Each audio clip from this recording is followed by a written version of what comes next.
investors in hate, you Saddams and you Bushes, you Bin Ladens and snakes, you billionaire bullies, you're a globalized curse. You put war on the masses and then you clean out the purse. Welcome to Heroes and Patriots, a program about national security, intelligence, and foreign policy. Today is Thursday, September 3rd, 2020, and we are coming to you live from the studios of KMUD Community Radio in Northern California. I'm Mary Massey with co-host John Sakowitz. Hey, John. Good morning, Mary. We've got a great show, two separate topics, one on the hedge fund looting of the nursing home industry, particularly of concern, and I want to say even of national security concern, if you consider public health a national security issue, especially during this pandemic. And our second guest, of course, will be talking about the recent accord between Israel and the United Arab Emirates states concerning peace in Palestine. Today's show and all programs will be archived here at KMUD and our show website, heroesandpatriots.org. We are taking listener calls and emails, so you may speak with our guests today by calling 707-923-3911 or email any questions to heroesandpatriots@gmail.com. Private equity firms are Wall Street investment companies that pool large volumes of private capital to buy companies like nursing homes. Private equity takeovers rely on large amounts of debt to finance the leverage buyouts that are, quote, the core of the business, end quote, according to Business Week. Private equity business tactics pose unique risks to the financial viability of nursing home facilities and to provide care to residents. Those comments are from an August report written by our first guest, Patrick Woodall. Mr. Woodall is senior researcher and writer with the Americans for Financial Reform and Americans for Financial Reform Education Fund. He authored the report, The Deadly Combination of Private Equity and Nursing Homes During a Pandemic, published this past August 6, 2020. Patrick, we welcome you to the program. It's great to be here. Thanks for having me. Well, this is a very lengthy, informative article, and like many of our programs, they're always upsetting to know the truth. So maybe you could talk first about why New Jersey and why you zeroed in on New Jersey before we get into specifics of so forth. Absolutely. So we wanted to look at a place where there were a lot of COVID cases in nursing homes. And we wanted to look at a place where there was good data on the facility level cases and deaths. And so New Jersey had better data from earlier in the pandemic. The federal data only went back to May, which meant that for the first bulge of cases that the federal data isn't actually catching like a large portion of those. So we wanted to look at a place where where there was a lot of robust evidence for what was going on. The reality is that there's been long-standing academic evidence that private equity firms' ownership of nursing homes lower the quality of the homes, has lower staffing levels, have more violations or deficiencies and worse health outcomes than other models, and worse than other for-profits, and much worse than public and not-for-profit facilities. What we wanted to do was sort of see whether that longstanding knowledge actually was having an impact during coronavirus, which you would expect, right? So lower staffing levels would mean that there were fewer people to make sure that infection didn't spread, and fewer people to care for more patients, and it might mean less investment in upkeep in the facilities and things like that. And what we found was that indeed that private equity facilities had a much higher infection rate than other facilities. And so more people got COVID, and more people died of COVID than in other kinds of nursing homes, which is a sad but not totally surprising outcome, right? These are Wall Street-backed firms. Their goal is to extract as much value out of their investments as quickly as possible. And what that generally means has been that they cut back on staff, cut back on investments. Patrick, can you describe for our audience the private equity business model? We know how they've got into an industry like retailing, like say with Sears Roebuck or Kmart, and their business model is just simply to gut those companies, to loot those companies, to bankrupt those companies as they sell off assets, et cetera, and that this model is easily transferable to, say, from the retail industry to the nursing home industry. Can you go into that business model a little bit? Sure. Private equity firms are Wall Street investment houses that are private, and they take big pools of money from super rich people and pensions and endowments, and they use that money to take over other firms. They do this through what's known as a leverage buyout, where they put up a little bit of their own money from the private equity firm and force the target company to take on huge debts to pay for the takeover. So what that means is when they come in, that the firm that they bought is loaded down with debt. And that's what happened with Toys R Us and Gymboree and a host of retailers, where the takeover was so debt laden that it wasn't possible for the company to really remain viable. And on top of the debt, they have a number of sort of financial engineering techniques that extract value. One is that they might force the firm to borrow money to pay dividends to the private equity firm. They charge fees to the private equity firm. All of this is backed by even more debt. And then a very common technique is real estate asset stripping, which is common to both the retail sector and to a lot of the healthcare sector. And that's where they buy the firm and they force the firm to sell its real estate. And that real estate will go either into the open market, or the private equity firm will move it into a subsidiary to siphon it away from the original company.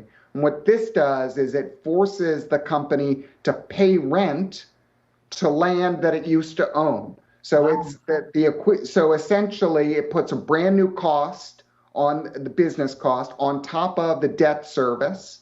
So they have to service a loan that they didn't have before, the loan that was procured to take over the company. They have to pay rent that they didn't have to do before. And this has really incredibly burdened a lot of retailers. This is one of the things that took down a giant wave of retail companies like Toys R Us and Sears. But on the healthcare front, what it ends up doing is imperiling the ability of the operation to provide care. Because not only are they paying rent and not only are they servicing this debt, but they no longer can tap their real estate as a cushion. So ordinarily they would be able to, maybe in really lean or tough times, be able to borrow against their assets, their land. But those assets are gone. That asset has been stripped out by the private equity firm. Right. In some cases, what we've seen is that the private equity firm will buy a very valuable healthcare asset and move the real estate away and then shut down the facility. That happened last summer in Philadelphia when Hahnemann Hospital, a major safety net hospital that served a mostly black and brown community in North Philadelphia, was shut down. It turns out that the land is totally prime real estate, and maybe the private equity firm is going to turn it into luxury hotels or condominiums. But that hospital is gone in the midst of a pandemic. It took hundreds and hundreds of hospital beds out of commission in Philadelphia, which is, a huge public health problem. I knew we would be angry after listening to what you had to report to us. I was thinking about two things. Medicare, I'm sure, has been a factor in this, and also federal regulation, state regulation in the case of New Jersey. Could you speak about those issues and how they've interfaced with this problem? Sure. I mean, most of the revenues for nursing homes come from the federal government. It's mostly Medicaid, right, and some Medicare, and then there's some private money. But most of it, about 2/3 to 75% of it, is federal taxpayer money. And it's regulated by the federal government. There is a Center for Medicaid and Medicare Services that oversees these. But the reality is that, nursing homes have been invisible, and nobody thinks about nursing homes. The federal oversight is pretty lax. the quality standards. You know, they have a 5-star standard rating. It's probably not what people would really be optimal. It's sort of basically divided so that some are good and some are bad, but maybe all of them are not as good as they should be, but the best of the worst are getting more optimal ratings. And there's state oversight as well. But the reality is that there's been a long-standing chronic understaffing at nursing homes. The most important factor for quality at a nursing home is the amount of nursing care that people get, right? And so the nursing home industry has fought tooth and nail to prevent standards that would establish a minimum level of staffing levels on the state level. They actually defeated an effort to put a minimum level of staffing in New Jersey. And so as a consequence, you know, these have been really totally overlooked facilities in the public eye, basically, and the quality is not what people would want, I think, and the staffing is not where it should be. We have underinvested, and then in a time of a pandemic, all of these shortcomings come to light, right? These are overcrowded facilities in most cases. The residents are highly medically vulnerable. They're super susceptible. And so then you have too few staff with too crowded residents who are very vulnerable to infection. It's a recipe for disaster. But the reality is that the firms that have extracted the most out of these nursing homes have worse outcomes. And that's what we found in New Jersey. Yeah, just as I think we need Medicare for all, I think the federal government should be in the nursing home business, as with VA hospitals and care centers. I think the federal government should be running those operations. Let's talk about fraud, particularly during the COVID-19 pandemic. The federal government has this $175 billion provider relief fund, which was created under the CARES Act, and which distributes payments to healthcare providers such as hospitals and nursing homes. And the Inspector General recently found that over $300 million of this money, of this COVID-19 stimulus aid for nursing homes, was defrauded from the federal government. So the potential for fraud in the nursing home industry, and not just garden variety Medicare fraud, but we're also talking about the CARE Act fraud, is almost unlimited. Do you want to comment on that, please? So it's a real risk that this money is not going to provide for care. Right. So obviously we needed to kind of inject more money into the public health infrastructure, which has been terribly underinvested for a long, long time. And so this money was necessary. The question is whether this taxpayer money went to provide care to patients and residents in medical facilities, whether it was providing more PPE for workers to make sure that it was safe to work in these facilities, and whether or not they were, or whether the owners were taking the taxpayer money and running. And so there's a real risk, obviously, that this money could be diverted. And so people are very concerned about this. One of the other sort of unique things about private equity is that they can take over the nursing home chain and steal the siphon off the real estate assets and then have another company operate it. You know, they control the land and they force this contractor to operate it, but they are still basically in control of the facility, signing off on budgets, and they also often require contracting with other affiliates. So for things like linens or food or medical supplies, that might also be another subsidiary of the private equity fund. This is a very sort of common problem with Medicare and Medicaid fraud, where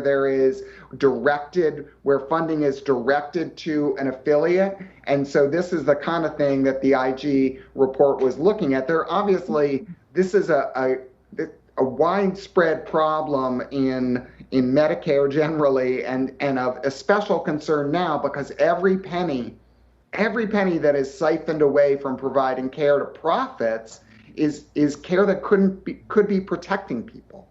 Yeah. Patrick, I grew up during the AIDS epidemic in New York City when I worked on Wall Street, and was one of the early founders of gay men's health crisis in New York City.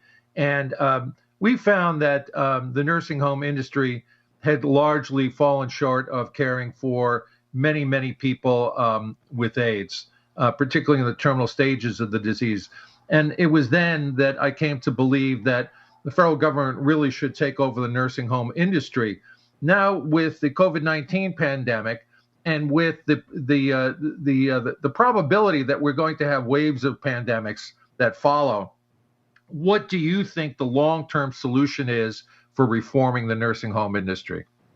So I think there are a couple of things that need to be realized. Is not everybody, we need to be investing enough so that people can be in an appropriate setting. And many people would prefer to be at home. And there needs to be more resources to ensure that there's community-based care for a wide range of people.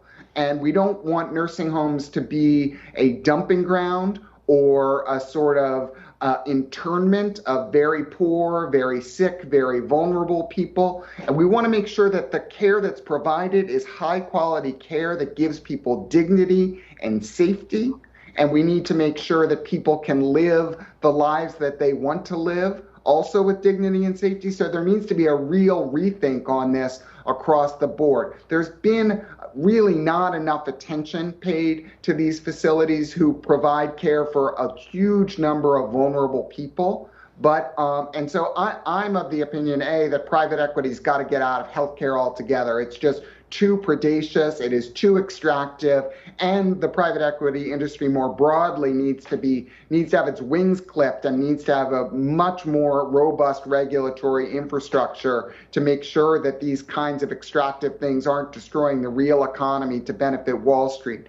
On the healthcare more generally, I think this question, you look at the most predatory of the for-profit operators, it calls into question the role of for-profit healthcare in general and the role of for-profit healthcare in nursing homes. I think that our study found that public and not-for-profit facilities had lower infection and lower death rates than the for-profits, and private equity had the highest infection rates and the highest levels of violations and the lowest staffing levels. So those things really reinforce the question about having a Medicare for all system. Mr. Woodall, we have a caller. Caller, if you're listening, go ahead. Yes. Hello. Yes, this is a really, as Mary said earlier, distressing and upsetting presentation, but really excellent. I wanted to follow up on John's point about regulation and legislation. Is it possible for Congress to pass legislation that might support local provision of health care for the elderly, especially as our population is aging? And how would this affect rural areas? I can see it working in an urban setting, but what about in rural areas where the problem is so acute as well? Thank you, caller. Thank you. Yeah, these are great questions. I mean, the first question is, can Congress pass legislation? And I can say that, as seen on TV, Congress does not seem to be able to legislate anything at the moment. So I'm worried about being super hopeful that Congress is going to be able to address this entrenched problem. But I will say that it does need to be devolved to the community level as much as possible, and that means investing in the local level to figure out more alternatives to institutional care and making sure that the facilities that do exist provide dignity and safety for all of its residents and workers. It is of extreme concern in rural areas. And let me just say that, these private equity takeovers have been going on for 2 decades. The 3 of the biggest nursing home chains, were bought by private equity. One of them went bankrupt, Manor Care. One of them ran into colossal problems called Golden Living, the former Beverly nursing home chain. Right. And that private equity takeover basically siphoned off the real estate, got in new operators, and those operators were totally unable to right the ship because the financial system was so compromised. a bunch of states had to actually seize control of these nursing homes because they ran out of money, were unable to pay their water bills, were unable to pay to feed people. And that includes, these are not interventionist states. It includes South Dakota and Nebraska that had to go in and move these nursing homes into receivership, and some of them had to be shut down. And in places like South Dakota, shutting down a single nursing home just really compromises dozens of nearby communities that want to be able to get close enough to be able to see their relatives. And uprooting people under those circumstances is very, very difficult. You need to be able to provide alternatives for people and to provide dignity and safety for people. Some of that probably will be facilities. They need to be much better. They need to be more staffed. We need to invest in these, but they also need to be, we need to make sure that people can stay in the community to the extent that they can and do so safely with the supports that they need. Patrick, you mentioned the Golden Living Centers. I'm very familiar with them, and the private equity firm that owns them, Fillmore Capital Partners, and their CEO, Ronald Silva, who lives right here in San Francisco. Do you want to name names? If you had an elderly parent who needed nursing home care, where would you not put them? Where would you put them?